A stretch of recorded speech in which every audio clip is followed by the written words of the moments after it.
to Luke. Jesus said to the Pharisees, "There was a rich man who dressed in purple garments and fine linen, and dined sumptuously each day. And lying at his door was a poor man named Lazarus, covered with sores, who would gladly have eaten his fill of the scraps that fell from the rich man's table.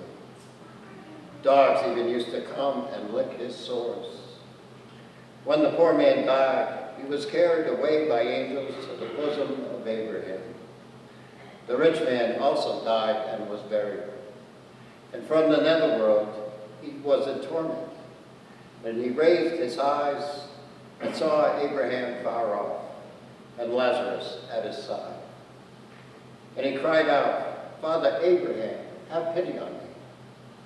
Send Lazarus to dip the tip of his finger in water and cool my tongue, for I am suffering torment in these flames.' Abraham replied, 'My child, remember that you received what was good during your lifetime, while Lazarus likewise received what was bad. But now he is comforted here, whereas you are tormented.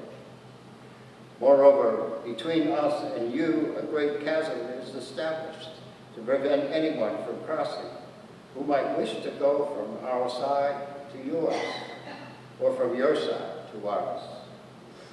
He said, 'Then I beg you, Father, send him to my father's house, for I have 5 brothers, so that he may warn them, lest they too come to this place of torment.' But Abraham replied, 'They have Moses and the prophets. Let them listen to them.' He said, 'Oh no, Father Abraham, but if someone from the dead goes to them, they will repent.' Then Abraham said, 'If they will not listen to Moses and the prophets, neither will they be persuaded if someone should rise from the dead.'" Gospel of the Lord. Praise to you, Lord Jesus. This Sunday's Gospel, Luke confronts the Pharisees with the parable about the rich man and the poor beggar. Like many of the parables that Jesus told, we need to listen closely to the details of the story. In this case, taking a closer look at the characters will help us to understand the point of the story. Now, the first character in the parable, the rich man, is a person who is completely self-absorbed. He's so wrapped up in his selfish pleasures that he's totally indifferent to the plight of others.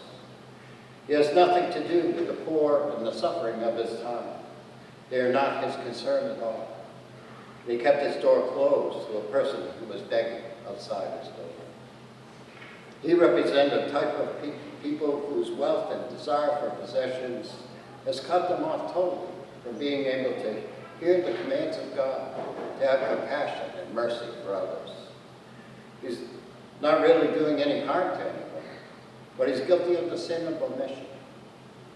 He's the kind of person that Jesus spoke of when he said how hard it would be for the rich man to enter the kingdom of heaven. He doesn't have a name in the story because he represents the one who Jesus will say, "I never knew you." Now the second character is the poor beggar who sits outside the rich man's door, longing for the scraps of food from his table. He's not only poor and hungry, but he's covered with sores and lives in misery.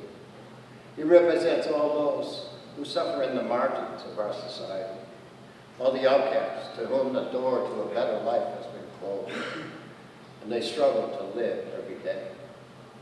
These are the poor and suffering that long for a small portion of what the wealthy keep only for themselves. Lazarus' name is well known to God, because God is always near to those who are suffering. And they are known to him even from their mother's womb. Now in the story, when the 2 main characters die, their stations in life are reversed, just like Jesus said they would be in the Beatitudes. And just like Mary foretold in her Magnificat, when she said that Jesus would fill the hungry with good things, and the rich he would send away empty. The rich man is now the one who is suffering, and the poor man is the one who is comforted. But now we have to ask ourselves, was the rich man punished just because he was rich? The next character in the story will help us to understand the answer to that question. You see, the poor man, when he died, went to the bosom of Abraham. And he's pictured with Abraham in paradise. But how could that be? Because Abraham was a rich person. Who acquired significant wealth in the Old Testament. Yet in the story, he received the same reward as the poor man. So it must be that having wealth alone doesn't automatically mean that we face torment in the afterlife. Abraham's presence in the story shows us that it depends on our faith and how we use our wealth in this life. He was a man who was blessed for his obedience to God and for the hospitality that he showed when he opened his home to the unknown travelers in the Old Testament. His obedience to all of God's teaching, including the call to share some of his wealth with the poor, shows us the point that Jesus makes in the gospel today. We're all called by this story to overcome our complacency and to open our doors to embrace those who are suffering. We're called to share some of our wealth with those who have nothing, and to work for change in our society that narrows the great divide between the rich and the poor. And some might say that today we live in an age of consumerism, where our desire for possessions and wealth is greater than ever before.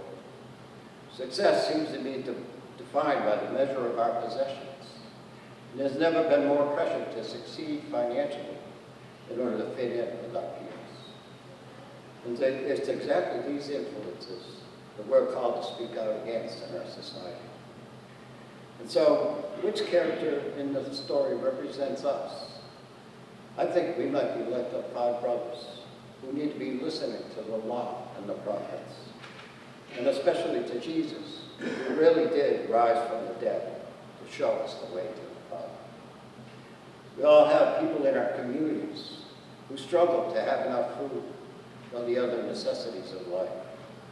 One way we can respond to that command to help the poor is to pick up a little something while we're at the market each week and put it and give it to our local food pantries. The needs of our local food pantries never seem to subside. And so as we come to receive from the Lord's table today, let it be our prayer that we will renew our effort to generously support the needs of the poor at our own doorstep.